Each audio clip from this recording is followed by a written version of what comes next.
here with a very special guest just for a few moments. Demon FM. On the line we have Georgia Van Cuylenburg, who is one of the many talents behind many of the voice actors for the characters in Final Fantasy XIII. Georgia Van Cuylenburg was born March 8, 1987, in Melbourne, Victoria, Australia. She followed her dream to Hollywood in 2005 at the age of 18 after winning awards for her highly acclaimed play, Read My Lips. People come up to me like, "Oh my God, you're Australian?" Upon arriving, Georgia wasted no time diving into Hollywood head first in one of entertainment's most difficult and challenging interactive stage roles as a stand-up comedian at some of Hollywood's most famous comedy nightclubs. In a very short time, Georgia found herself as a return regular on Jimmy Kimmel Live as Supergirl. Van Cuylenburg also found a new talent in voiceover work as the voice of Angelina Ballerina on Jakers the Pig and in Disney's Finding Nemo 2. In fact, Georgia is known to video gamers worldwide as the voice of Vanille in Final Fantasy XIII, which is one of the most famous video game franchises in the world.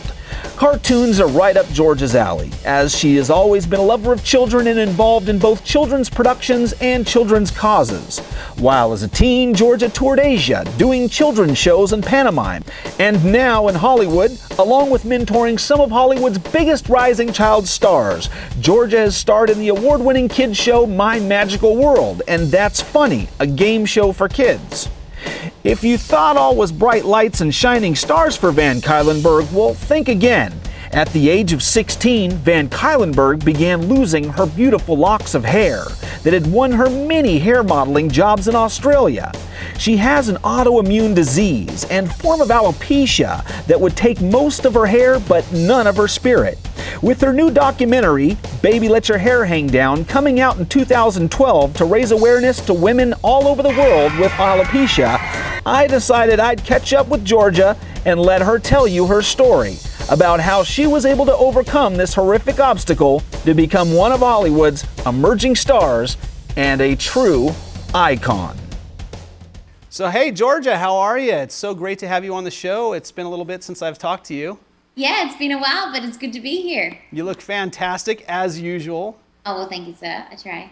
And so I hear you're moving right now. So yes, literally, I have stopped to do this interview. I have my two lovely friends who are helping me move, waiting outside. They're just sitting there. So we can chat today, and then we'll do the last load, and I am done. And then I go to New York on Thursday, so I'm packing and unpacking at the same time. So, you know, when I met you, you were living upstairs from like Busta Rhymes. Check. In case you ain't know, let's get one thing clear. It's Busta Boss, baby, can I run this thing here? And like Yes. down the hall from Eric Roberts. I don't think, I just kill. And like the new place where you're at now, is it the same kind of eventful kind of thing, or? I don't think so. I don't think we have so many colorful. I'm living in a much smaller. There's only 4 of us in the building. Like there's 4 apartments, condos, and everybody seems to be in the business. They're art dealers and music producers, but no Busta Rhymes. I used to tell my friends. You know, we're going up to George's apartment. You might want to get out your pad of paper and your pen in case we run into any of the neighbors and get their autographs. You know. Yeah. It's like being on set, going to your house.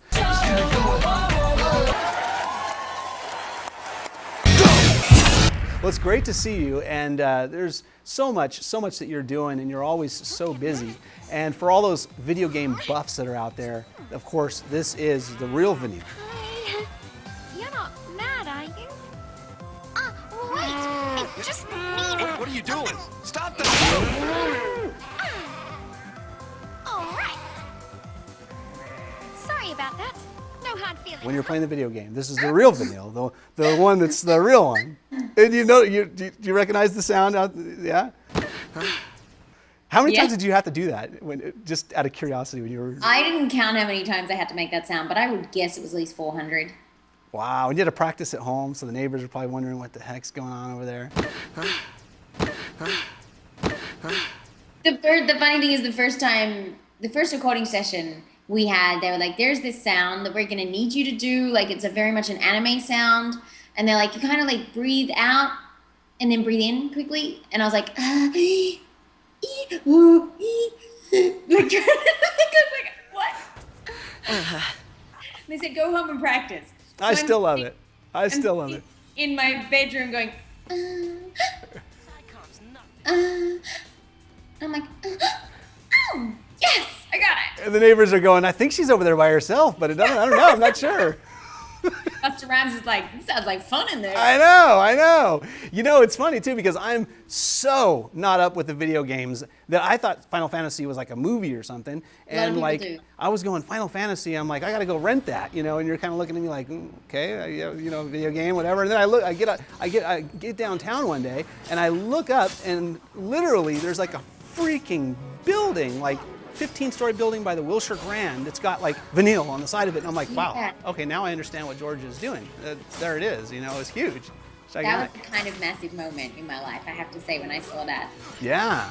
And it was a terrible but wonderful timing at the same time, because when Michael Jackson died and they had the big celebration of his life down by Staples Center, the billboard was up. Yeah. And so every single atmospheric shot they had of the Staples Center had my poster in it. That's right.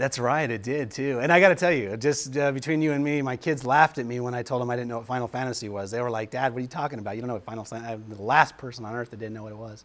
Yeah, kids know. Do you see what I see? Is that a barn? You ask, how could a barn be so important to modern day Hollywood? Well, when we come back from our break, we'll tell you about this amazing barn and its history in the making of Hollywood.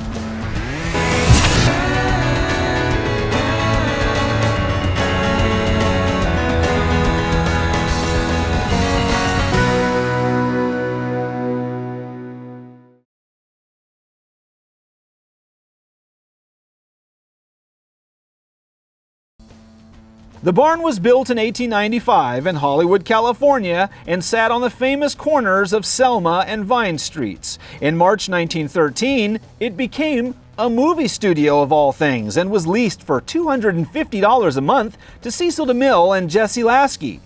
Well, this famous barn became the home to Hollywood's first full-feature film, The Squaw Man, in 1914. Ever etching it in Hollywood's archives, becoming an icon forever. It sits today as Hollywood Heritage Museum and can be visited year-round. You know, you came to the United States like when you were like 18 or 19 and like left home and just decided I'm following this dream. And you there was never an option for me. I decided when I was 12 that I was going to do that. And it was always going to be the case. And everything I did up to that point was all about getting me to America. I'd never been here, and I didn't know what it was like. I just somehow knew that, and my life's been like that. I'm not hugely like, I don't force spirituality on people or like, you know, the knowing things. But I definitely have that ability to just know when I need to be somewhere or need to do something. So I knew that I needed to be in LA, and I had this feeling I was going to like it. And I arrived with my luggage 4 days after my big play that I was doing in Australia finished, and I got my degree, and I was like, had my paper in my hand and my luggage, and I went, okay, I'm done. I love LA. before you decided to do this, you were like, you had a play that you put together that was getting huge accolades in Australia. And like, yeah, I did. I had a play that won a very, very big award in Australia that I wrote and produced, and it stopped the silence surrounding eating disorders and mental illness in Australia, apparently, and which was pretty special. So did that and finished that and came here and had intentions of continuing that sort of journey, and then found a whole new other path, which I'm sure we'll talk about in a bit. But I would like to go back to that. But yeah, I mean, I've been acting and doing all that kind of stuff here, but always, all the work I've ever done has had a big public awareness element to it. I've noticed that, and you're such a strong person, because that all translates later on down the road as the story transpires. And you know, you decided that you were gonna take to the stage and do stand-up comedy, which is one of the hardest venues. We should ban the use of the F word around Australians. Because if one more person at one more barbecue says to me, "Hey, Australian, would you like a Foster's?" No! You know, especially for a live performance, doing Broadway and doing like stage and theatrical and stuff is really hard anyway. And being in a band or, you know, doing live music is hard, but stand-up comedy is the absolute hardest venue there is, because the crowd actually responds, sometimes good, sometimes bad. What was that like?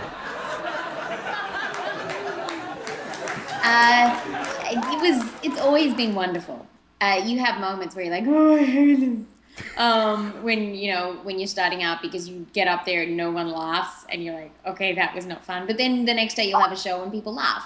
So I think the first few years were pretty comical in their own little way. The whole ridiculousness of, being a young girl getting up there and wanting to be funny, and people kind of going, like, who is she? What does she know? And it was funny because I was wanting to talk about all this stuff I know, and they were looking at me as like 19 and 20 going, what do you know? So, but, I kept at it. I loved it so much, and I found these beautiful friends, and stand-up comedy for me was actually a lifesaver. Not that my life needed saving, but it lifted my life into a way that I never thought it would, because I moved here not knowing anyone, and I didn't have much in common with a lot of the women, girls my age, in LA when I first moved here, because I don't care about hair and handbags and shoes, and I don't think that they're the most important thing in my daytime. So I didn't have much to talk to them about. And when I started stand-up, all of a sudden I found all these boys that loved playing sports and loved making fart jokes and, being ridiculous and stupid, but also having a level of depth to them that I think comes with being a stand-up comedian. And I found my friends. These guys are still my good friends today, 6 years later. I think my favorite people here, definitely the favorite men in the world, besides the black men. And they just encouraged me. And I think having boobs and blonde hair helped. They didn't mind having me around. But they definitely were willing to take me under their wing and help me out. So I learned pretty fast having them as my influences. Well, it's time for Top 5 Cyber Searches of 2011, brought to you by Google. At number 5, it's the comeback queen and former Mouseketeer, Britney Spears, who is once again a fan favorite and a top 5 search of all Google users around the world. And at number 4, hailing from New York City, the new face of hip-hop, Nicki Minaj. And at number 3, bring your umbrella, because Rihanna is back and she is hot and in demand in 2011 by Google users everywhere. And at number 2, well, you'll have to sit through the break, and when we come back, we'll decide whether Justin Bieber reigns 2 years in a row or whether Lady Gaga can beat him out with her poker face. We'll be right back after this. Hi there, it's me, Ross Matthews, and you're watching Icon News. Hi. Hey, my name is Rick Mora, and you're watching Icon News. I'm Eric Roberts, and if you're not watching Icon News, you're not watching. Hi, I'm Melissa Farman from HBO's Game Change, and you're watching Icon News. What's up? I'm Olivia Faye, and you're watching Icon News. Icon News. Stay tuned. I'm Jesse Brune, and you are watching Icon News. Hey, what's up? This is Kaya Jones, and you're watching Icon News. Well, last year might have been his year, but this year Justin Bieber falls to number 2, but the year's not over yet. And at number 1, you got it, Miss Poker Face herself, Lady Gaga, who pulls in the world's most internet web searches on Google with, get this, a cool 600 million hits. You do like sports a lot. That was one of the things that I noticed. You like baseball a lot. You're a real... I do. Dodgers or Angels? Lou, I've got some very big news. That, do you? We are announcing here on Icon News today. But yes, to answer your question, I love baseball. I absolutely love baseball. And one day Brian Wilson is going to love me back, and I'll love baseball even more. I'm totally obsessed with the Giants. I just think that the greatest. Giants. Hold on. Wow. Hold on. Whoa. Hold on. I know. I was a Rays fan. I know. Oh yeah. Wow. I don't know if I can take you to a Dodgers game ever. After hearing that, Dodger blue and Giants. We just don't get along very well. Never loved the Dodgers. I'm a Rays and a Yankees and a Giants fan. They're my 3 teams, and I've got to know a couple of the Giants kids this year, and I just love their team. They're so fun. Yeah. Anyway. Yeah, they're so exciting now too, and that makes me mad. As a Dodgers fan, it makes me mad because the Giants are so exciting right now, and it's man.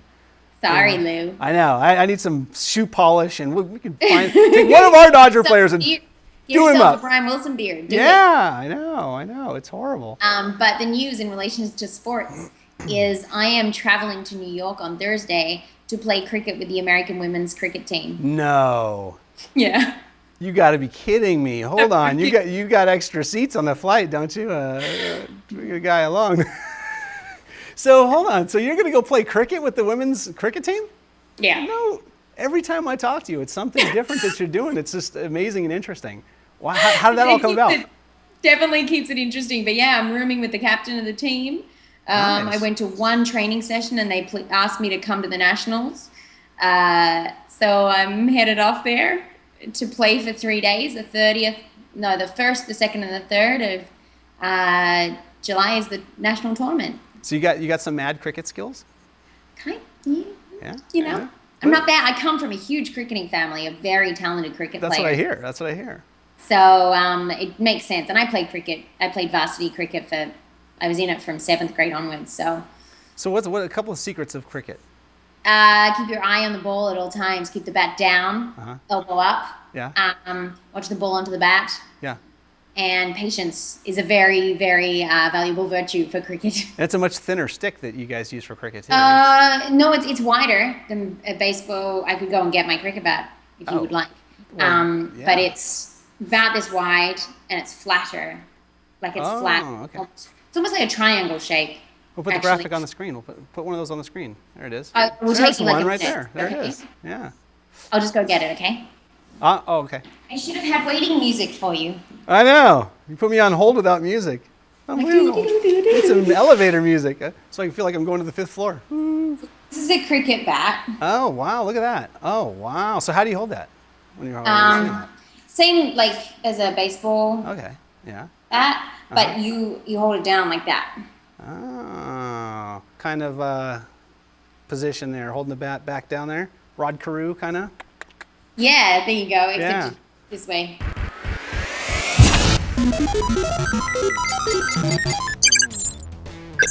This Young Icon segment is brought to you by Super Body Care Super Soap products.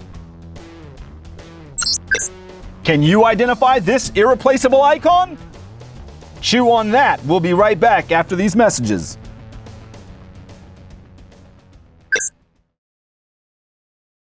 Now that you've had time to think about it, have you named our iconic celebrity? If you said Beyonce Knowles, you're absolutely correct. Born September 4th, 1981 in Houston, Texas. In 2010, Knowles was ranked the 2nd most powerful and influential celebrity in the world, according to Forbes magazine. Catch some light, it'll be alright. Catch some light. When I first met you, I saw you as a stand-up comedian, and then I knew you as an actress. Oh my gosh, I forgot that, Lou. Yes. Yeah, and I think I knew you for about maybe 2.5 years before you broke another shocking discovery to me, and that was that you had alopecia. Yes, alopecia areata. I thought you knew. And I had no idea. I had known you about 2.5 years, and then one day you just stopped and you said, "You realize I have alopecia." And of course, being a guy, I looked at you and said, "What's alopecia?" And then you showed me your hair and almost made me turn white and fall over because I had no idea. And I was like, and then you told me your whole story, which was amazing. And you're telling that story now in a movie.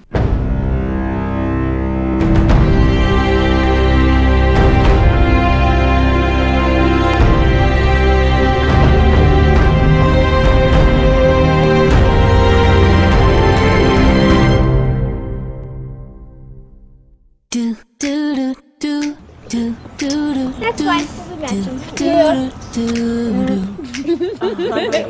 Well, at 20, she had Hollywood at her feet, and then Georgia Van Cuylenburg's whole world changed.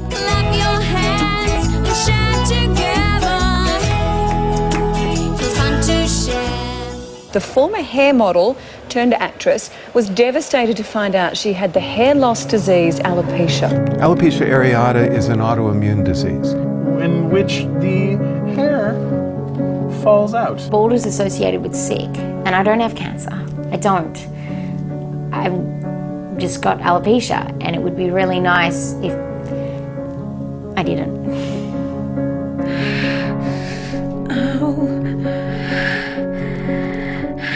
I started imagining myself having my own hair again.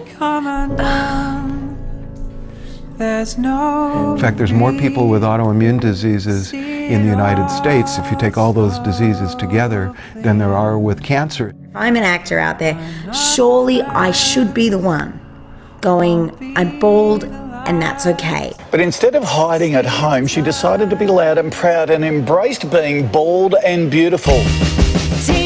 I've never lived a life of what's wrong with the situation. I'd rather be standing up for something. Get everyone in. Go. Everyone in. And there's something about hugging a kid with no hair and you just hold their head and I'm like, that's what I am. That's who you are to me. You're the reason I'm doing this. This thing isn't about what happened, what's wrong with us. It's about how beautiful this is, that it brings people together. To love yourself completely, and that's my end goal with everything I do. So the next hurdle is to become Oprah for kids.